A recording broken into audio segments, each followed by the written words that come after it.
আসসালামু আলাইকুম প্রিয় এইচএসসি 26 পরীক্ষার্থীরা। এইচএসসি 26 পরীক্ষা নিয়ে এখন পর্যন্ত আমি ভিডিওটা স্টার্ট করার আগ পর্যন্ত দেখে আসলাম। এখন পর্যন্ত আন্দোলন চলছে, ঢাকাতে আন্দোলন চলছে, প্রচুর পরিমাণ শিক্ষার্থী রাস্তা অবরোধ করে এখন পর্যন্ত আন্দোলন চালিয়ে যাচ্ছে। আন্দোলন করার এই টপিকটা মনে হয় আমরা সবাই জানি যে কেন তারা আন্দোলন করছে, যদিও এই আন্দোলনটাকে অনেকে বিভিন্নভাবে অন্যদিকে নিয়ে যাওয়ার চেষ্টা করতেছে। আমরা বাইরে থেকে যারা বিভিন্ন মন্তব্য করতেছে এই স্টুডেন্টদের নিয়ে, আমরা অ্যাটলিস্ট একটু খোঁজখবর নিয়ে দেখি যে শিক্ষার্থীরা এই আন্দোলনটা কেন করছে, আর এই আন্দোলনটা শুরু হলো কেন। আসলেই কি অটোপাসের জন্য আন্দোলন করছে? আসলেই কি শিক্ষামন্ত্রীর পদত্যাগের জন্য এই আন্দোলনটা শুরু হয়েছিল, নাকি অন্য কোনো কারণ ছিল? শিক্ষার্থীদেরকে কেন আন্দোলনে যেতে বাধ্য করা হলো? আর মনে হয় এইটা একটু খোঁজখবর নিয়ে তারপরে তাদেরকে বিভিন্ন ট্যাগ দেওয়া উচিত। তো যাই হোক, আমাকে হিউজ পরিমাণ স্টুডেন্ট কালকে থেকে মেসেজ করছে যে ভাইয়া 13 তারিখের এক্সাম নাকি পুনরায় নিবে। এই এক্সামটা আসলে কারা দিবে? সবাই দিবে নাকি কিছু শিক্ষার্থী দিবে? আবার পুনরায় নিলেও কিভাবে নিবে? টোটাল যদি বিষয়টা একটু বলতেন তাহলে আমাদের জন্য পুরো বিষয়টা ক্লিয়ার হতো। তো এই বিষয়গুলো নিয়ে প্রচুর পরিমাণে মেসেজ পাচ্ছিলাম। ফাইনালি ভাবলাম যে আসলে শিক্ষার্থীদেরকে এই আপডেটটা দেওয়া দরকার, যাতে এই টপিকটা আপাতত ক্লিয়ার হতে পারে। আজকে শিক্ষামন্ত্রী সংসদে এই বিষয়টা ক্লিয়ার করেছে যে উনি 13 তারিখের পরীক্ষা কাদের জন্য আসলে দিচ্ছে বা কাদেরকে এই সুযোগটা তৈরি করে দিচ্ছে। তো উনি যে বিষয়টা বললো, উনার ভাষ্য মধ্যে যদি বলি, উনি বলেছে 13 তারিখে বা দুর্যোগ থাকার কারণে, শুধুমাত্র জাস্ট 13 তারিখ না, দুর্যোগের সময়কালে যে সমস্ত শিক্ষার্থীরা পরীক্ষার হলগুলোতে পৌঁছাতে পারে নাই, অর্থাৎ যারা পরীক্ষার হলে গেছে পরীক্ষা দিয়েছে, এদের কিন্তু সুযোগটা দেওয়া হচ্ছে না।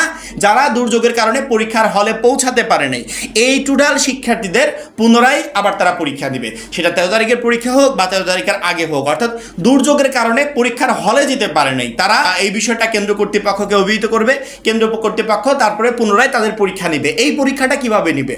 চট্টগ্রাম এডুকেশনের বোর্ডের পরীক্ষা তো স্থগিত, যেমন ধরো 13 তারিখের উদাহরণ দিই, 13 তারিখে চট্টগ্রাম বোর্ডের পরীক্ষাও স্থগিত ছিল। এই চট্টগ্রাম বোর্ডের জন্য আলাদা করে একটা রুটিন তৈরি করা হবে, অর্থাৎ চট্টগ্রাম বোর্ডের এই 13 তারিখের স্থগিত পরীক্ষাটা পুনরায় কবে নেওয়া হবে এ বিষয়ে অবশ্যই একটা নোটিশ দেওয়া হবে।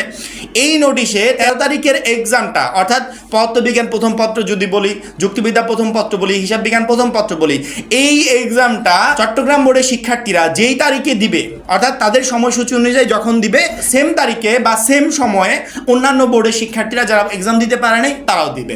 অর্থাৎ আমরা যারা ভাবছি যে হয়তো বা 13 তারিখের এক্সামটা সবারই পুনরায় নিবে, এইটা করছে না, এইটা টোটালি রং তথ্য, এইটা করছে না। শিক্ষামন্ত্রী নিজে বিষয়টা ক্লিয়ার করেছে, শুধুমাত্র যারা ক্ষতিগ্রস্ত হয়েছে, যেতে পারে নাই, তারা এক্সাম দিবে। এখন আমার কথা হচ্ছে যে সমস্ত শিক্ষার্থীরা পরীক্ষার কেন্দ্রে পৌঁছেছে, বৃষ্টিতে ভিজে গেছে, অনেকে কোমর সমান পানি পার হয়ে গেছে, পরবর্তীতে পরীক্ষার কেন্দ্রগুলোতে 3 ঘন্টা ভিজা শরীর নিয়ে পরীক্ষা দিয়েছে, এই শিক্ষার্থীদের কি হবে?